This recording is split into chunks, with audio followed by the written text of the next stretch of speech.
A very good morning to all of my students throughout India who are following our online classes, especially economy. There have been lot of queries regarding this subject. A student asked, sir, what material to refer, what all things are important, how to get your concepts very clear. So like lot of queries have been asked to me.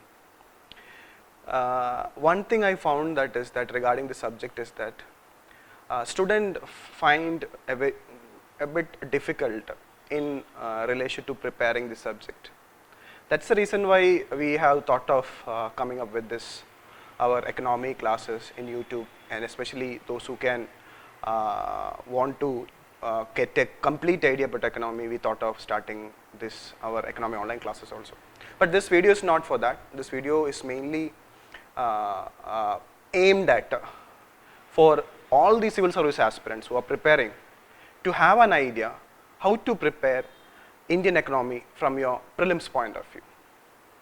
So before any student who are preparing for this year prelims or in the future prelims, be aware that, okay, at least if you want to prepare this subject, the most important thing is that you need to know the relevance of this subject for your prelims.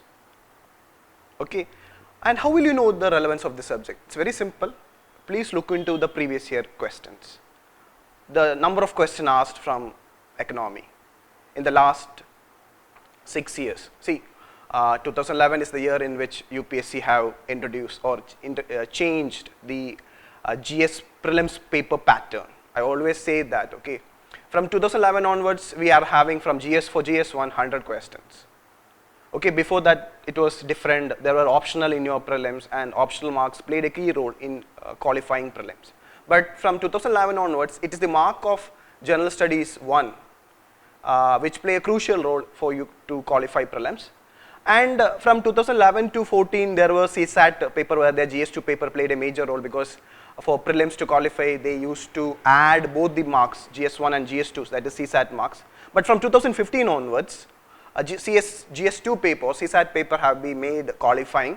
And then from 15 onwards, that from 2015, 16 and in 17 and in 18 also, the marks of GS1 makes a clear, I mean only the GS1 marks, and GS2 is qualifying. GS1 marks decide whether you will qualify prelims or not, whether you will able to write mains or not. And if you see the 2011 to 16, so you will have an idea. If you see the question papers from 2011 to 16, you will have an idea the relevance of this subject from your prelims point of view. Okay, and be very clear that the 2015 cutoff, 2015 the cutoff was prelims cutoff was somewhere around near to 115, and so I am expecting somewhere around like that. See, sorry, not 2015, for 2016 UPSC have not published the cutoff mark, but in 2015 it was somewhere around 107, something like that. So I believe that any student who score above 120 marks for 2017 or 18, you will qualify prelims. So this is the scenario. So if you get 60% of marks out of 200, that is 120 out of 200, you will qualify prelims. Now in this scenario, what Indian economy as a subject play in your success for your prelims examination? That is very important. And I found that many of the aspirants find this subject a bit difficult to understand and solve the question. So I want to make those students this subject easy, because this is one of that subject which will fetch you better marks than any other subject. Because one thing is clear, that if your concepts are clear, if you are aware of it, what all things are important from your UPSC point of view, then I am sure that you can score around 80 to 90% success in your economy prelims paper. Now we will see the 2011 to 16, the weightage, what all area is important from your prelims point of view. Now if you look into the our chart, see this chart is showing the weightage of questions from 2011 to 16. Now see, I have segregated, this is my segregation, I have segregated from the students' point of view, from our classes point of view, from our material point of view. We have segregated 13 topics for a aspirant to prepare for Indian economy. That is external sector, money and banking, public finance, agriculture, inflation, national income, industry, infrastructure, capital market, planning, human development, poverty and unemployment, and government schemes. Now, if you see these 13 topics, there are some very important core topics. Now, from the charts itself, you are very clear. Now, see before going to these topics, see the number of questions asked from economy for your the last 6 prelims. Now, see in 2016, 34 questions have come from Indian economy. See the significance of Indian economy. In 2016, 34 questions, that is 1/3 of the question have been asked from Indian economy. Now, in 2015, it is questions are comparatively less, but it is 24. In 2014, it is 1 for 14. I'll discuss the reason why there were less number of questions in 2014. And in 2013, it is 22. In 2012, it is 19. And in 2011, it is 26. And if you see, if you take the average of Indian economy, you can expect above 20 questions from Indian economy. And the year 2014, there is a reason why in 2014 there were less questions from Indian economy. In 2014 was a year, the last year of UPA government, and in the last year of the UPA government, they could not able to do anything to push our economy or major reforms or major changes in relation to Indian economy. So they didn't have any major current affair in 2014, and that's the reason why 2014 from Indian economy there were less questions. But once this new government came to power, things changed. They brought about lot of reforms to boost our economy. That's the reason why in 15 and 16, there were more number of questions, that too current affair questions. And you can expect the same pattern in 2017 too. Okay, so have an idea from the prelims point of view, this is the most important subject. So any student, if you are not preparing economy, then your chances of qualifying prelims is very, very less. So don't worry, I'll tell you how to prepare for your prelims. Now it's very clear, now you'll be very clear that from your Indian economy point of view, these 13 topics you need to prepare, and you can strategize also, you can prioritize also. Now if you notice one thing, external sector is the most important topic from your prelims point of view. If you see in 2016, there are 11 questions been asked. In 2015, 6 questions. In 14, I told you 14, the number of questions are less because of that issue. There were only 14 questions, but then also there were 2 questions. In 2013, there were 3 questions, and in 2012, there were 2 questions, and in 2011, 5 questions. Okay, now I want you to know what are those questions from external sector so that you can prepare accordingly. Now we will see it one by one, the year-wise questions from external sector. External sector 2016, try to see what is the reason for so large number of 11 questions from external sector for 2016 prelims. And one of the reason is, try to understand that basically 2016 paper was a highly current affair oriented paper. And almost all the questions, out of this 11 questions, almost all the questions were current affair, that too from the external sector. See the questions like, okay, they asked question from WTO, they asked what is this amber box, blue box and green box. So any student who studied WTO, for them it's an easy question, very simple question. Then they asked a question about IMF SDR, external sector IMF is very important. Then again from the IMF, they asked a question relation to International Monetary and Financial Committee. Please go through these questions. And then they asked question about import cover. They asked question about ease of doing business. Who released this index? It's World Bank. Then they asked question about Trans-Pacific Partnership, which is a mega regional trade agreement. Then they ask about question about base erosion and profit shifting. I told you BEPS is very important. In many of the topics which I discussed, BEPS is there. Already they asked a question on base erosion, profit shifting. And then there were question about New Development Bank. Then they asked a question about global financial stability report. Who releases this report? So this was the one question which was conventional, which was a pattern followed earlier. So this I can't say it is a current affair, it is a normal pattern question.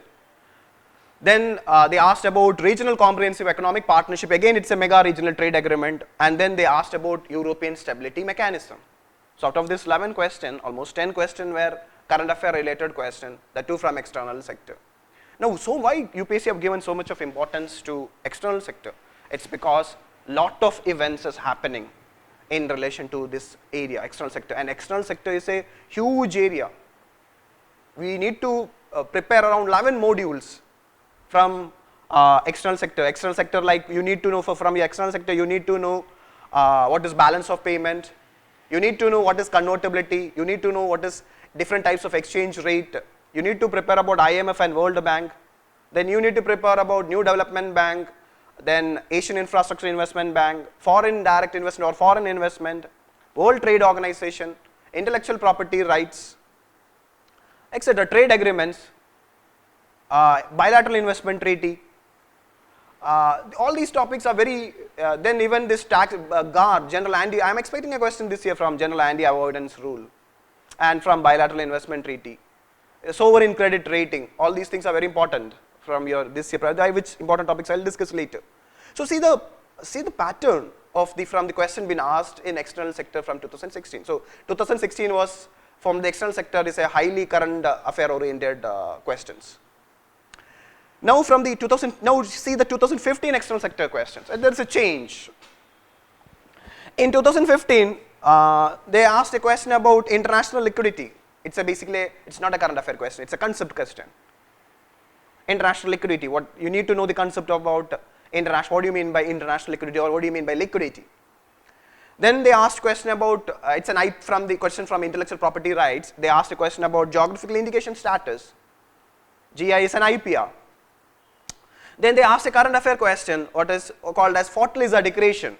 Fortaleza Declaration is nothing but, in this declaration only, BRICS have set up New Development Bank. So in 2015 also they asked a question related with New Development Bank. In 16 also they asked a question, it's a similar topic.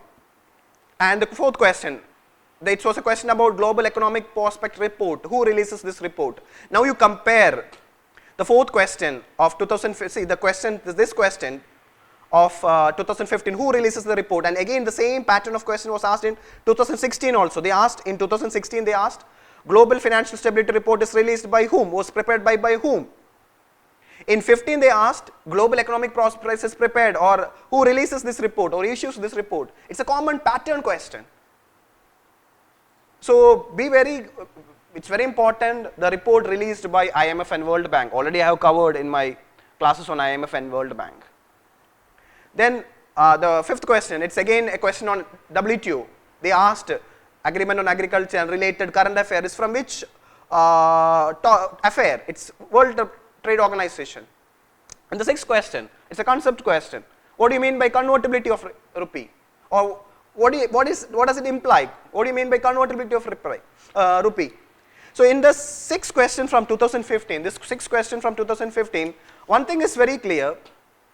All these six questions, out of the six questions, there are conceptual related questions like international liquidity and convertibility of rupee, and then common pattern questions like the report released by IMF and World Bank, and a few current affair also. So 2015 concept questions are there, current affair related questions are there. So be clear with the pattern of 2015.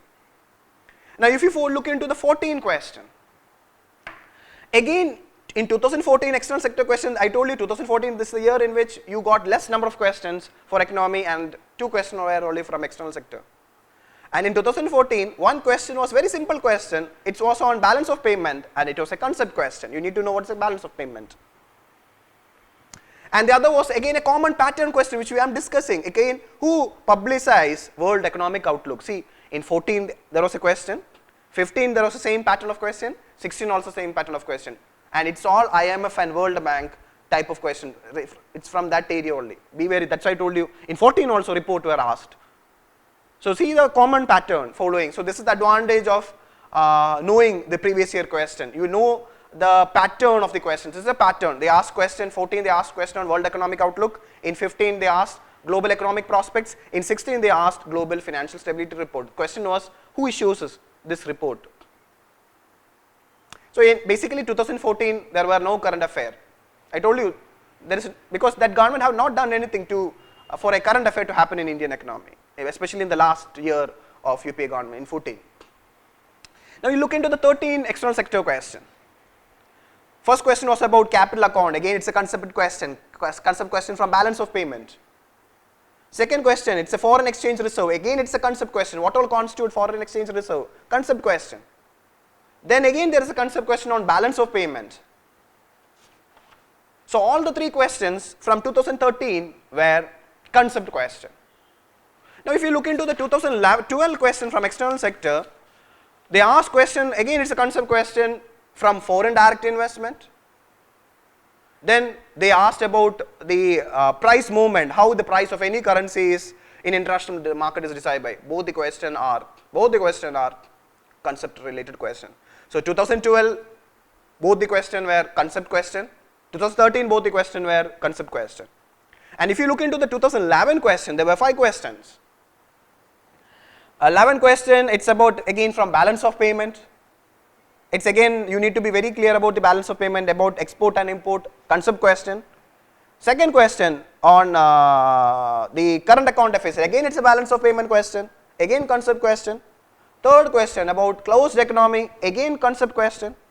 Fourth question, that's the difference between FDI and FII, again concept related question. And the fifth one, it's regarding IMF, again concept question. So all the 5 questions from external sector is concept related question. Now what you understand, what you understood by analyzing these 6-year question from external sector, one thing is very clear. In 2011, 12, 13 and 14, to 11, 12, 13, 14, Indian economic questions were concept related questions from external sector. In 2015, there were concept and current affair related question. In 2016, it was highly current affair oriented question.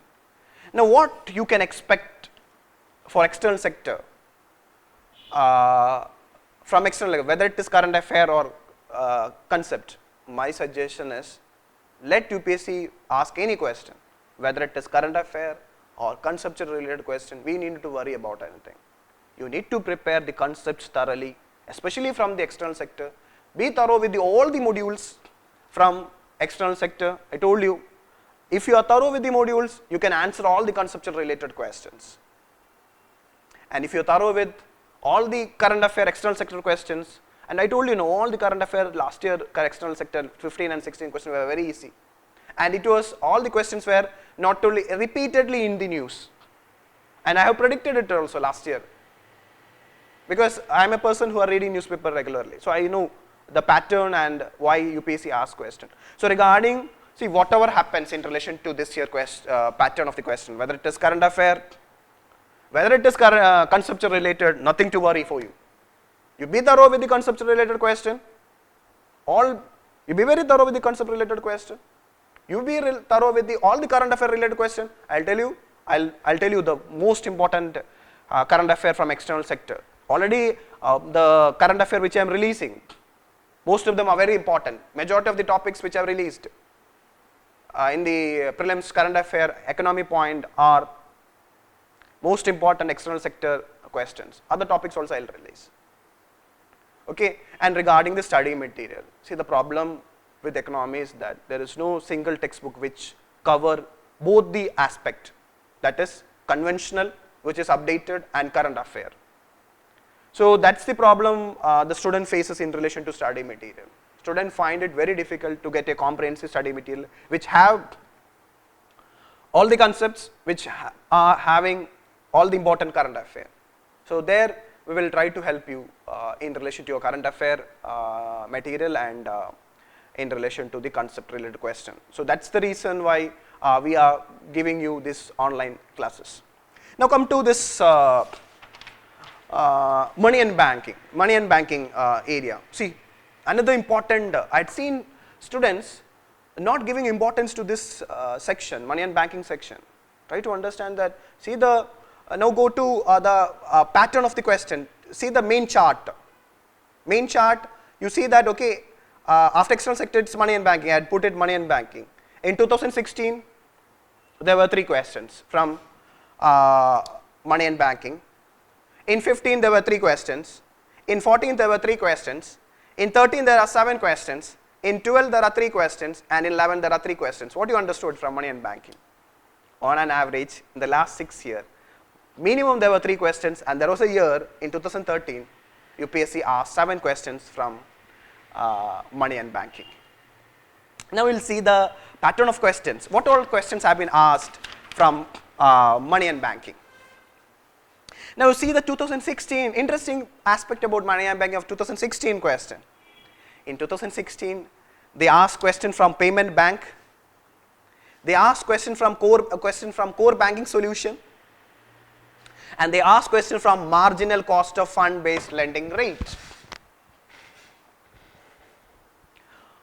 So all the 3 questions from money and banking in 2016 were current affair. I told you already 2016. So all the 3 money and bank questions from 2016 were current affair related question. Already this regarding the money and banking classes, I have made it public for all of you. The entire money and banking concept classes is available in the playlist of our YouTube. Those who have not prepared money and banking, you can watch it. It's available in our YouTube channel. No, so that's regarding 2016. So 2016 money and banking questions all were current affair. And see, please, in my classes, I am telling you the strategy how to solve these questions. Those who have time, please watch it. Now come to the 2015 money and banking question. In 2015 money and banking question, they asked Basel III, which is a current affair. They asked question from monetary policy, which is a concept related question. They asked question from SLR, which is again a concept related question. So in 2015, 2 questions were concept. 2015 out of 3 questions from money and banking, 2 questions current affair, 1 question is 2 questions conventional or concepts, 1 question is current affair. So 2015 question, see the pattern. In 2015 they are asking concept question and there is a current affair also in 2015. Now go to the 2014 question. In 2014 there were again 3 questions. They asked question about MSF, net demand and time limit. They said that it is sometime appearing in the news. Actually it's a concept, but they said that it was in news, that's why they asked this question. So you can say that that's a current affair also, it's a concept also. It come under both category. Then they asked about banking correspondent, banking question about banking correspondent. Who are the beneficiary of banking correspondent? It's part of the financial inclusion program. There were a lot of schemes about that. So you can say it's again a current affair regarding banking correspondent at that time. And then they asked question about statutory reserve requirement. Statutory reserve requirement are concept question under money and banking. So again 2014 there are concept question, and so basically the current orientation is lesser in 2014 also. Now if you see the 2013 question, this was the year in which UPSC asked the maximum number of questions from money and banking. There were 7 questions from money and banking. They asked question from it regarding liquidity. They asked question on liquidity. So you need to be clear with the concept. So if you are not conceptually clear about liquidity, you can't answer this question. They asked about open market operation. It is again a concept related question. They asked about priority sector lending. It's again a current affair question. Then they asked about how the supply and demand for money influence the rate of interest. Again concept related question. They asked about who grant direct credit assistance to rural household. Again concept related question. They asked about RBI's regulatory power. It's a functions of RBI. It's a concept related question. They asked about bank rate. Again concept related question. So in 2013 all the money and banking questions are conceptual related questions. Now you see the 2012 question. In 2012 they asked question about how the money supply influence the central bank, especially in relation to what are the measures taken by which of the following measures would result? Which of the following measures would result in an increase in the money supply? So it's basically about money supply. Again, this question is also conventional or concept related question. How money supply influences the government security and related thing. Everything has been discussed in my YouTube module. You can watch it if you have any doubt. It's a concept question. Then lead bank scheme. It's a very important scheme under money and banking. It's again, you can't say it's a current affair, it's an old scheme, but it's a very important scheme. Again, concept or core area. Then RBI as a banker's bank, functions of RBI, concept question. So again 2012 concept question or conventional areas. In 2011, teaser loans, it's a current affair question. Teaser loan is a current affair question. Then they are asking where highest credit to agriculture is disbursed by whom. You can't say it's like a conventional type of area. Then regarding bank rate, so bank rate is a favorite area of UPSC. It's a conceptual question. So if you see the money and banking questions, the last 6 year money and banking questions, you are sure that, see, don't go and write this exam without preparing money and banking, because it assures you minimum 3 questions. This is from the research from 2011 to minimum 3 questions. It can be majority of the money and banking question were conceptual or conventional areas question, but in 2016 there was a drastic change, all were current affair related. So in 2017 what you can expect from money and banking, I am expecting lot of current affair, lot of issues happened in relation to money and banking, in relation to this bankruptcy code. It's one of the very important topic. Then this twin balance sheet problem, something related to that, para. Then lot of topics are there in relation to money and banking, mainly because of bad loan and related issues, which we will be covering it under current affair. And see, while preparing current affair for money and banking, make sure that your concepts are very clear in relation to money and banking. And all the questions from money and banking are very easy, especially conceptual related question, provided your concepts are clear. If your concepts are clear, you will not make any mistake in relation to money and banking. So external sector, money and banking are the favorite area of UPSC where they will consistently ask questions from these areas. So be very thorough with these areas. Now go to the public finance type of questions. From what all questions have been asked from public finance? Regarding this, there is a slight change in relation to pattern of question in relation to public finance. From public finance in 2016, there were 3 questions. From public finance in 2016, there were 3 questions. One question was on budget, the concept of budget. So in 2016, there were concept questions from public finance. Then there were questions on capital budget. So question number 1 and question number 2 are concept related question, both from budget, the concept from budget. And they asked a question on financial stability and development council, financial stability and development question, they asked it. So financial stability and development council, even though you can say, can include as a part of current affair, but it was set up recently by this government.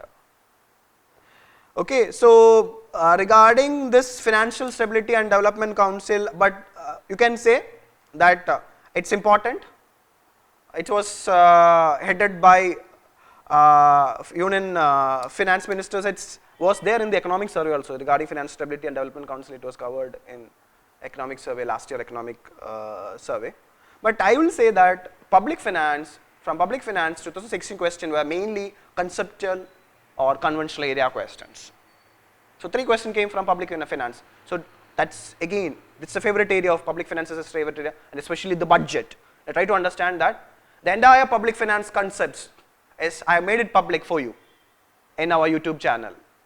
There is a playlist for public finance. Every concept I have explained in a very simple manner, and I have solved all the concept, all these questions I have solved in that playlist. So those who have not watched it and those who want to watch it, you can watch it there from public finance, regarding public finance.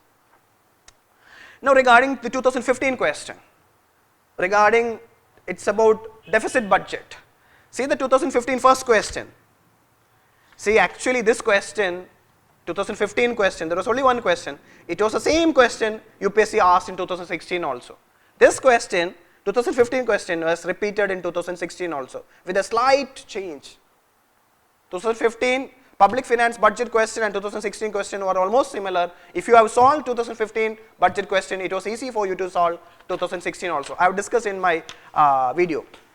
So there were only one question in 2015, but again it was a concept question. In 2014, there were two questions from public finance, one on sales tax and other on again on union budget, especially related with non-plan expenditure. Now regarding non-plan expenditure, this year budget is not having plan and non-plan expenditure. It is covered in my material. It's because now there is no 5-year plan. Plan is over, so no plan expenditure. The latest budget don't have plan and non-plan expenditure classification, but in 2014 they are asked. So you can expect a question related with plan and non-plan expenditure because it is not there in this year's budget. It can be a current affair related question. So 2014 two question, both are conceptual related question or conventional area question which have been asked earlier by UPSC. In 2013, again concept related question, that's concept related with deficit financing. What do you mean by deficit financing? In 2012, UPSC didn't ask any question from public finance. In 2011, UPSC asked, it was fiscal stimulus.